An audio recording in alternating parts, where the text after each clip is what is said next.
Hello and welcome to this author interview. This is Howard Bachner, Editor-in-Chief, and I have the remarkable privilege of being joined by Maurizio Ciccone from Italy. Maurizio is a colleague who I've known for the last 5 to 10 years via Derek Angus. Maurizio, thank you for joining me today.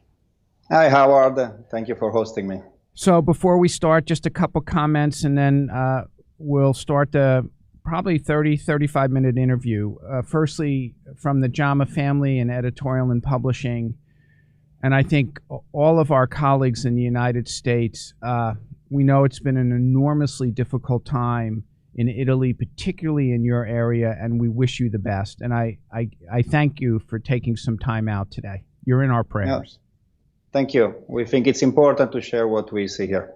So, Maurizio, you've written a viewpoint that's being released simultaneously with this live stream. It's entitled Critical Care Utilization for the COVID-19 Outbreak in Lombardy, Italy, Early Experience and Forecast During an Emergency Response.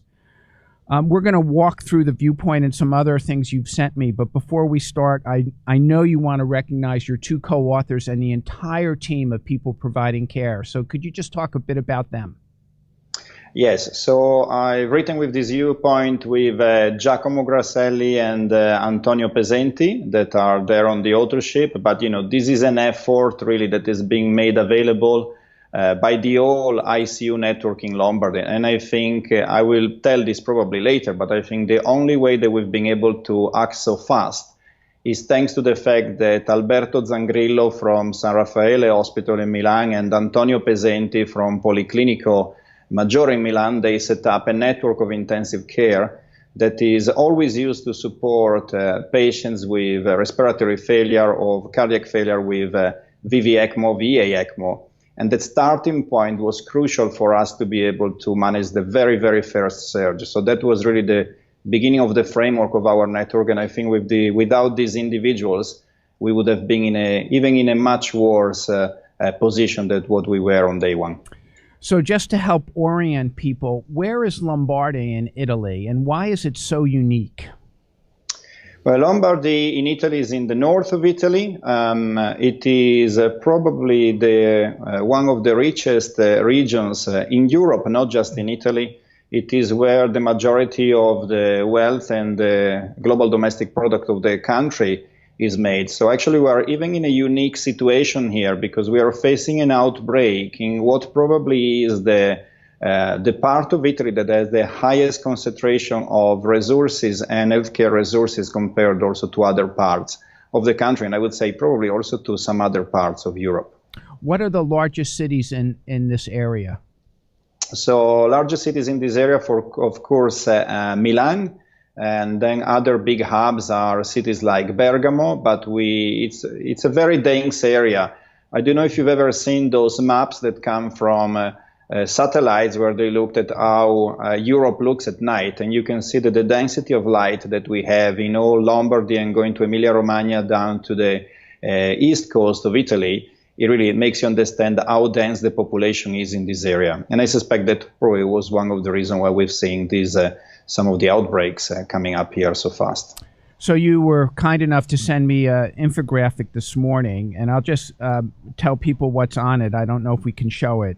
As of yesterday, close to 14,000 cases, 13,882. 1,116 health workers have contracted COVID-19, and there's been 803 associated deaths, which is a case fatality rate of 5.8%.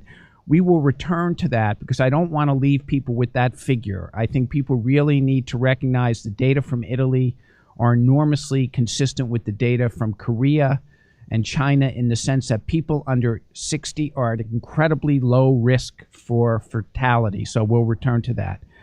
So the story starts February 20th. That's the first sentence in the viewpoint. On February 20th, 2020, a 38-year-old patient admitted to the intensive care unit in Lombardy tested positive. So what happens after February 20th? Well, you have to imagine that up to that moment, Italy was monitoring, as every other country in the world, very carefully what was happening in China, and every possible case that was identified through index cases was quarantined. People were followed so that we were really trying to contain completely the disease. So that day is a very specific day because one of the doctors in one of the hospitals that is being majorly affected, one anesthetist actually, realized that there was something different from a young patient that was not responding to a typical pneumonia. And this young patient didn't really have the normal risk factors for which we would screen for the new virus. So anyway, they decided to send a swab for it, and the swab was positive. Now, you can imagine that now we are in a situation in which a secondary transmission of a young patient that is so sick, that is in intensive care, is patient number 1. And we have to try and find the trace back whoever was in contact with this patient. So that was really the beginning of us getting a little bit nervous here in Lombardy and in Italy. And you may remember then during the next day, some other cases were coming up because finally we were testing more and more patients. So the risk factor had changed. It was not anymore traveled from China in the previous 14 days or being in contact with a confirmed case. It was actually being in contact with our patient in that area. And I do remember an anecdote of mine that I was actually in Switzerland at the time giving a talk for a symposium, and just by seeing the number of cases that were ramping up and being in contact with some colleagues there, I decided very quickly to come back to my hospital because we realized that we were having a secondary cluster, a secondary transmission cluster, and that is a key point to realize that this is very different from any other group of patients that was discovered in Europe up to the time. How many cases began to accumulate on February 21, 22, 23, and then I know you have really reorganized your intensive care unit services. So how many cases were accumulating, and then how did you begin to think through the organization of your critical care services?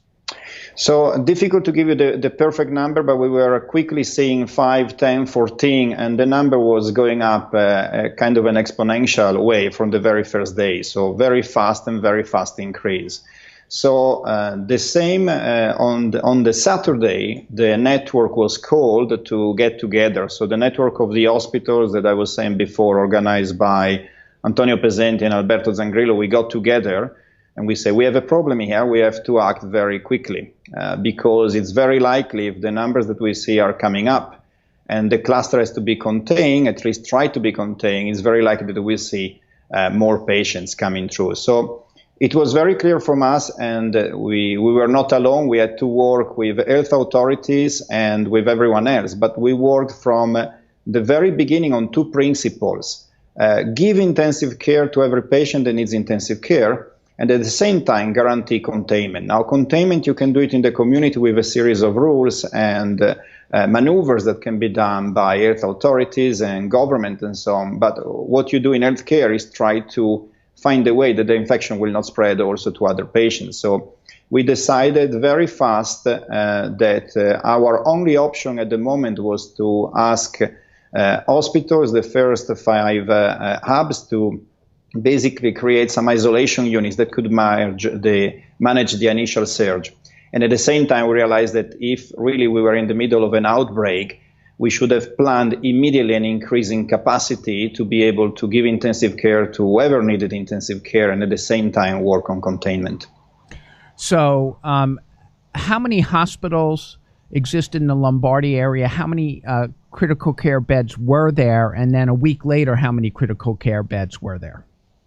So the total number of hospitals is not completely clear to me, but what I can tell you is that in this moment, hospitals that have an intensive care facility in which they have been able to create isolation units is more than 50. I think we're talking about 55 to 60 hospitals. Now, you have to imagine day 1 when the crisis started. The total capacity pre-crisis of the open ICU beds in the region was about 720 beds. Okay, so we're talking about probably 8 beds every 100,000 population. And these are beds that are usually reserved for the very sick patients. So in order to be able to manage the surge, we realized also that if the numbers were going to come up, we should have freed capacity as much as possible. So what we did was also, with health authorities, deciding to cancel all non-urgent elective surgery, free some capacity, and work very fast to realize our contingency plan was able to bring more capacity to the system. So a week later, how many additional beds were you able to add to the area? So within a week, we were able to add another 200 beds to the area. And that led us on the 7th of March to have roughly 360 patients treated in an intensive care bed at the moment. I can give you an official news from this morning, just from the coordinating network, that we've treated more than 1,000 intensive care patients so far since the beginning of the outbreak, and we are managing between 750 and 800 beds of intensive care patients occupied by COVID-19 positive patients in the moment while I speak. Now, I know there may be some variability in this question, but the China data suggested that people could come into the hospital and be hospitalized and then deteriorate after 3, 4, or 5 days. Is that what you're seeing, or are people coming in through the emergency department and are they sick immediately? Well, we are seeing a very high variety of cases, and indeed, you don't have to expect to increase your surge capacity just for intensive care. You really need to manage the outbreak. I can give you the example of what has been done in many hospitals was to create completely different pathways for respiratory symptoms patients, so that you could actually find a way to detect if the patient is really a COVID-19 positive patient or not. And you will see a lot of these patients coming through if you have a cluster. So the majority of patients, they may come maybe with some mild disease. And in Italy, we have a code in our emergency department that goes from green, yellow, and red, depending on the severity. The majority of patients will still be green. And now we are even able to send them home. And if they don't require hospitalization, but we know that they are positive, we will find a way for them to self-isolate, but they don't come to the hospital. For the ones that are kind of yellow and they require hospitalization, well, we see that these patients, they may require significant support. And indeed, when I talk about intensive care beds now, we are basically talking almost entirely about patients that are invasively mechanically ventilated. So we're talking about a very sick group of patients. On top of that, to increase our capacity to provide organ support, we have increased also the ability to provide a level 2 organ support, like monitoring and non-invasive ventilation outside of a normal ICU area. There's quite a few clinical questions coming in, and I'll ask the one that I'm asked every time when I do interviews. Can you say anything about children? I have already mentioned that you were kind enough to send me the data from yesterday. And just to reassure people, case fatality rate for individuals from 40 to 49 is 0.1%, which is very similar to flu. 50 to 59 is 0.6%. Those numbers look very much like Korea. And then the break point begins to be 60, 70, and 80, and we'll come back to that. So that really is around comorbid conditions in the people who are older. But have there been sick children, and how have they done? So two answers about age, since you're asking me both about children but also younger patients. So yeah. I'll answer first about children. In this dramatic situation, one good thing, at least that we see, is that kids seems to be infected, and we have some reports of infected kids. But it's almost zero, the percentage of very sick kids that we see. So we've not seen a significant surge of seriously ill kids. We don't know how that is happening. It's very consistent with the data that we were seeing from China, and kind of way in this very difficult situation is kind of reassuring. We don't know what's protecting them from getting very sick, but the good thing is that when kids get infected, they don't seem to become seriously ill. On the other hand, while the percentage of people that are younger seems to be having a better outcome, remember that the mean age of our population in intensive care seems to be around 65 years of age. So that means that half of the population is less than that, and I would consider that still relatively young. And so even we see in our units now, considering the large number of cases, we still see some young patients coming through. The majority is people that are older, but we see some young cases coming through. Are the younger patients, 30, 40, doing fine, doing well after they get the treatment that they need? Very early to tell you that, but that's what we are certainly seeing at the moment, and the reports that I can give you from my colleagues. Even patient number 1 had to go through quite a prolonged ventilation, but we know I have some reports from some news that actually is doing better. And that's what I'm seeing also in my unit. So from that point of view, we don't see something very different from other types of pneumonia. The older, the more frail, the more comorbid you are, the more likely is that it's going to be very difficult for you to come out well from intensive care. The younger you are with less comorbidities, well, if you come to intensive care, you have a higher physiological reserve, and the chances of coming out are probably higher. Yeah, similar to data before and similar with other respiratory diseases. Have you created separate ICUs for those that are COVID positive versus those that are COVID not positive or need other types of treatment? Have you separated those types of ICUs? Yeah, we've tried to do that as much as possible. That for two reasons, because we wanted to protect other patients from not being exposed to these patients, but also to maximize the way we're using our workforce. Remember that our mission, even if it's not written there, but is to provide an intensive care bed to whoever needs an intensive care bed. And we're not making any distinction between a COVID positive patient or a patient that is having a trauma, a patient that is in a car accident, a patient that is having an MI and require an emergency intervention. So during this time, we were very focused in guaranteeing all the emergency that is needed. We're still doing that. So we wanted to protect with different flows of patients through the hospital what was the surge of sick COVID-19 positive patients and all the other patients. So we separated as much as possible the cohorts. What has been really overwhelming in this sense is that the number of patients has been growing day by day. And what we found is that, for instance, in my hospital, but I know it's common experience in every other hospital, every day you make the plan for the next 2 days, but you need to have a couple of options ready for the next 5 days. You don't have to leave anything to chance. You have really to be prepared for the next surge and to guarantee everything that is time dependent that needs to come to your intensive care unit. How are you protecting your staff? What have you done around staffing and protecting healthcare personnel? I think many people in the U.S. have talked about 2 groups that are critical to think about. That's the frail elderly with comorbid conditions, and it's critical that we maintain safety and health of our healthcare workers. So what have you been doing around staffing and your healthcare workers?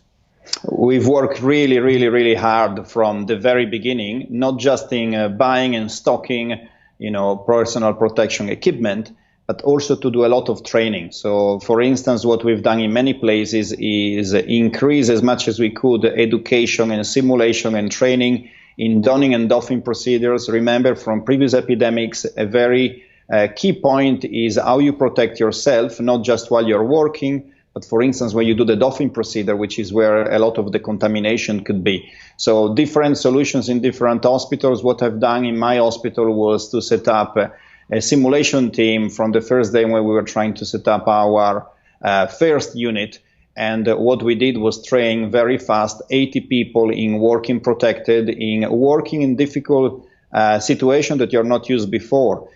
We decided to go for a very high level of protection, even higher than what the WHO was recommending. The reason was that the very first beginning of the outbreak in Lombardy, remember the outbreak was found in this intensive care in the hospital, and we found a significant percentage of healthcare workers were affected, so were infected. So we really wanted to protect our intensive care, our hospital staff as much as we could. So we decided to go for whoever of close contact of less than 2 meters, for FFP2 and above and N95 and above, and then depending on what you do with the patient, different types of protection from full cover to waterproof gowns and so on. In my unit, we are working with full protection now for these patients.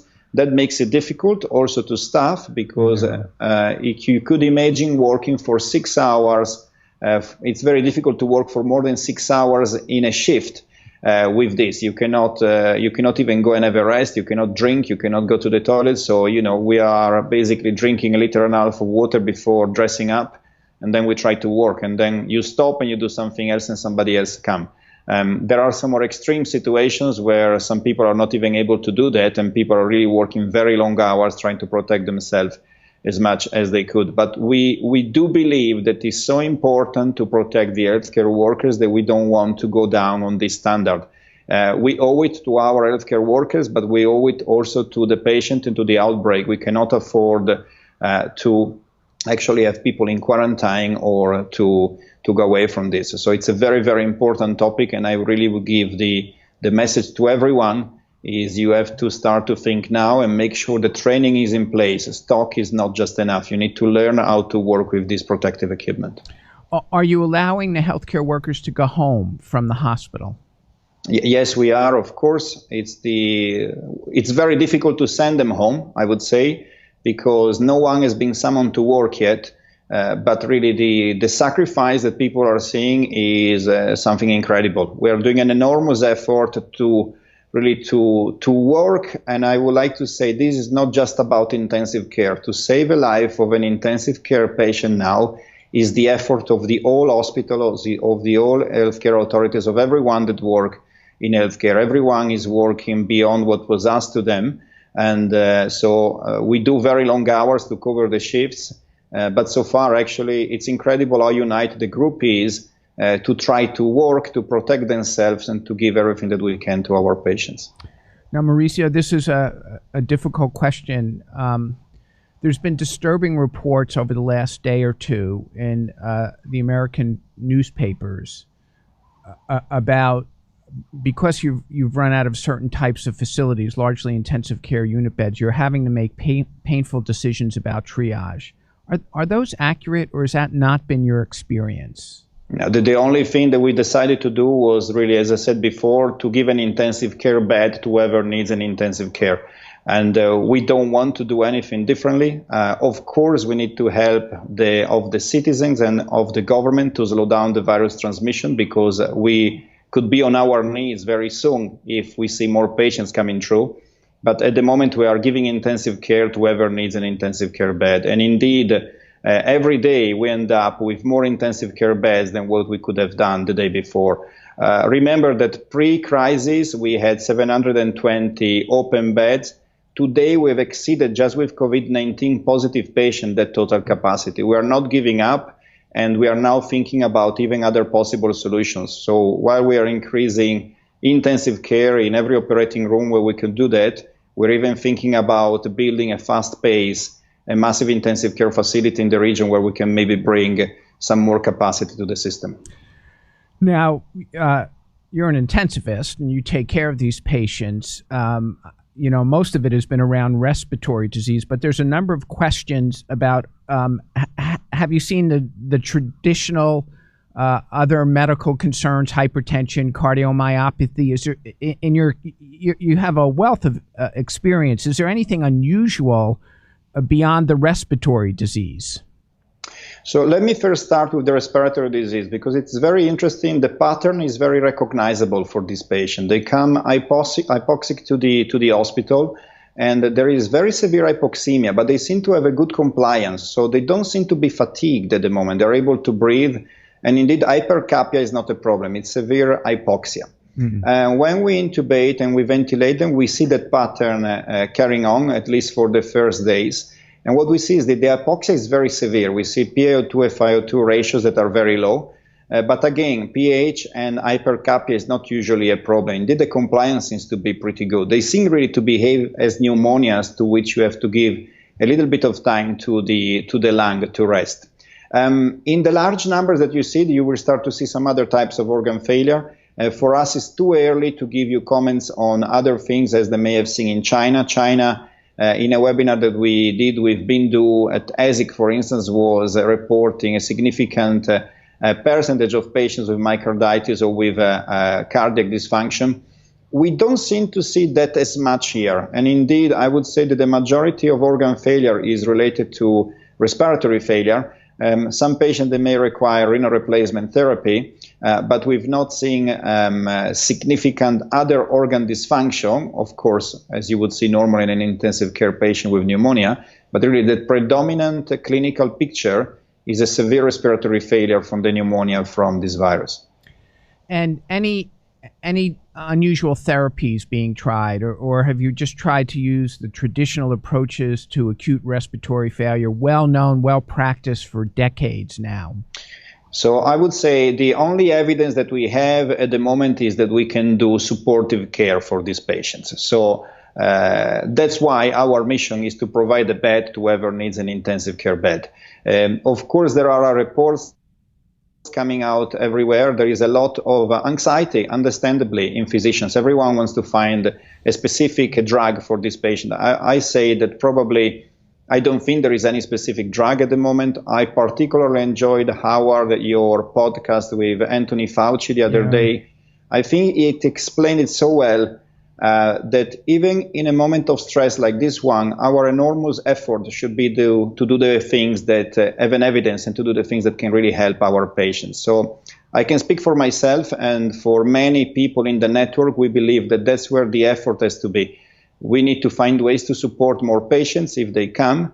I don't think we need to take shortcuts in therapy, just using therapies that are available just because they are there. We don't know if they could be dangerous. So adjunctive therapies may provide benefit, but maybe they could even be harmful for our patients. I think especially with this volume of cases that we see, we need to do simple things that we know how to do well, and we know how to do well intensive care. We know how to ventilate our patients well. This is what we are best at. All other therapies are something that we would consider if we find ways to test them safely in a research fashion with rigorous methodology. Then I think we should do it, and I don't think we should lose time to do it. But I don't think we should take shortcuts with adjunctive therapies that have no evidence. There's so many questions coming in. I think, you're such an astute clinician. People really want to hear from you. Do you have a few more minutes, Mauricio? Yeah, of course. Wonderful. I think this is important. Thank you. There's been quite a few questions about reinfection. They've emerged in some of the literature. Someone who goes home gets reinfected. Have you seen much of that, or is it too early to know?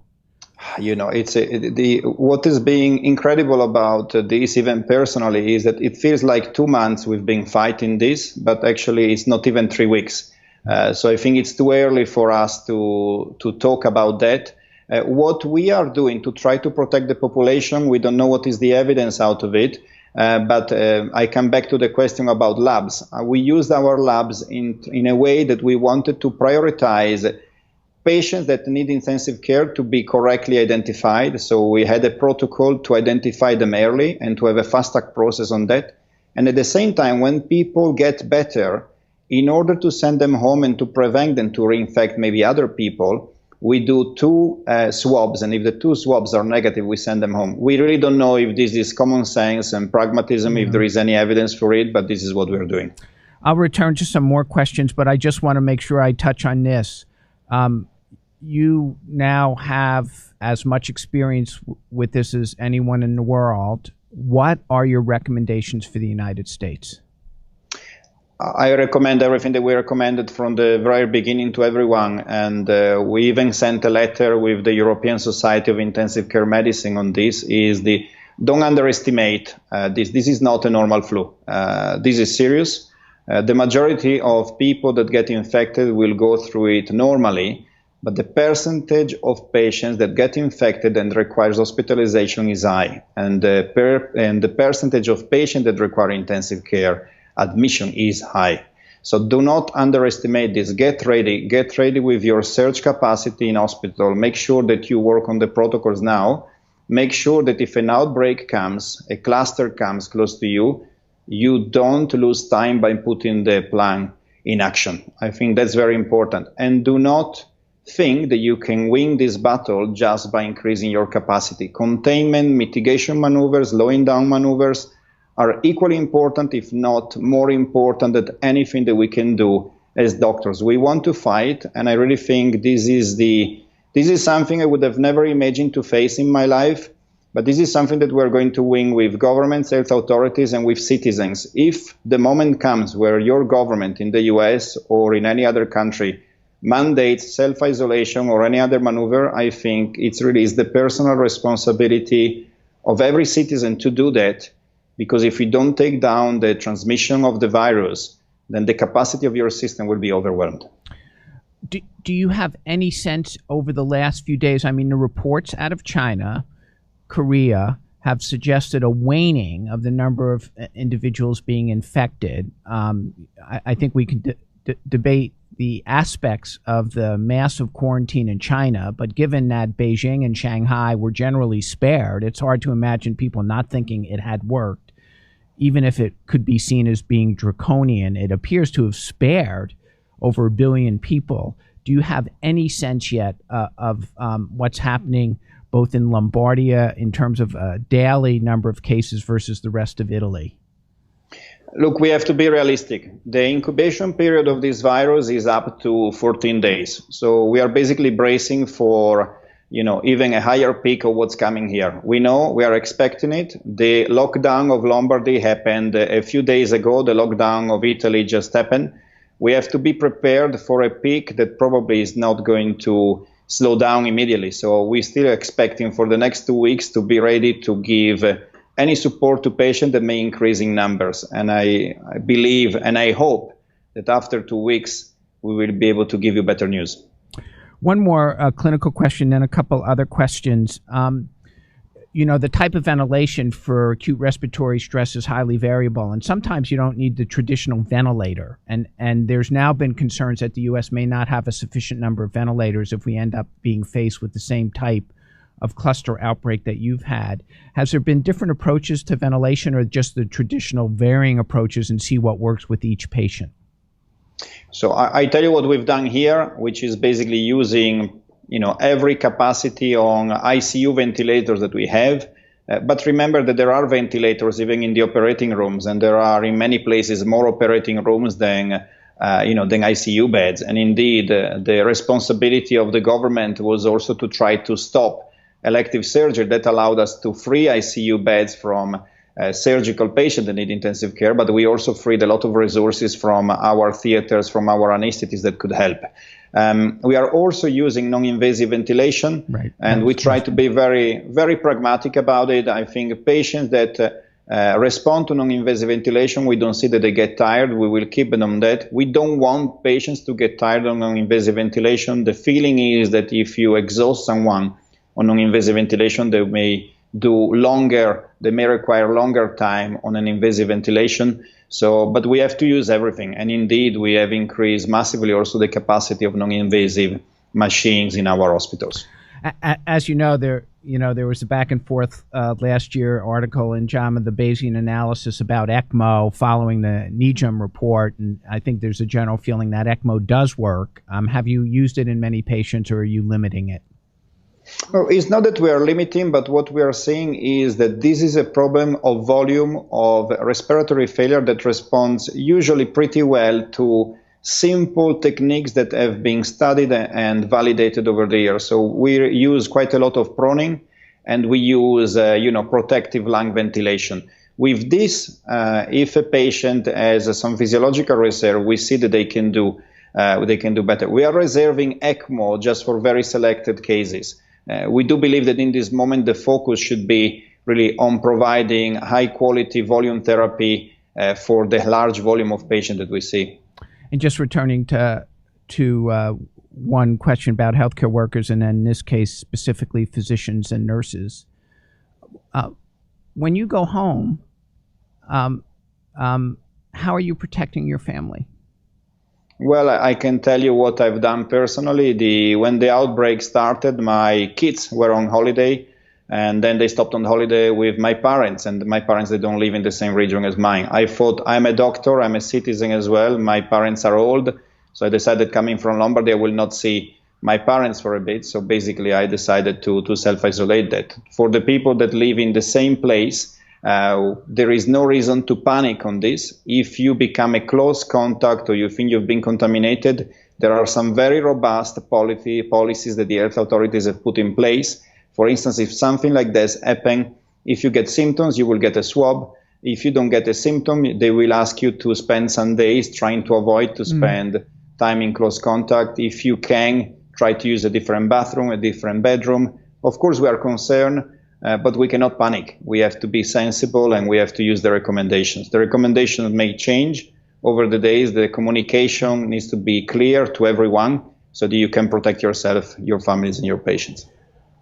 So Mauricio, I actually know who you are since we're friends and colleagues, but can you tell our listeners who you are? So I am Maurizio Cecconi. I am the professor of anesthesia and intensive care medicine at Humanitas University in Milan. I'm also the head of anesthesia and intensive care at Humanitas Research Hospital, and I'm also the president-elect of the European Society of Intensive Care Medicine. From JAMA and the United States, all of our colleagues, we are praying for you. You've done extraordinary work, and I can't thank you enough for sharing the clinical experience you've had, the information about healthcare workers, and really an intimate view of what's been occurring in your area. You and your colleagues have done an extraordinary job, and you're saving thousands of lives, and obviously you're to be commended for it. Mauricio, thank you so much for joining me. This is Howard Bachner, Editor-in-Chief of JAMA. We will continue to bring you these podcasts, and everyone, thank you for watching and listening. Mauricio, be healthy, be healthy, be healthy. Thank you. We will keep sharing everything that comes out here. Thank you.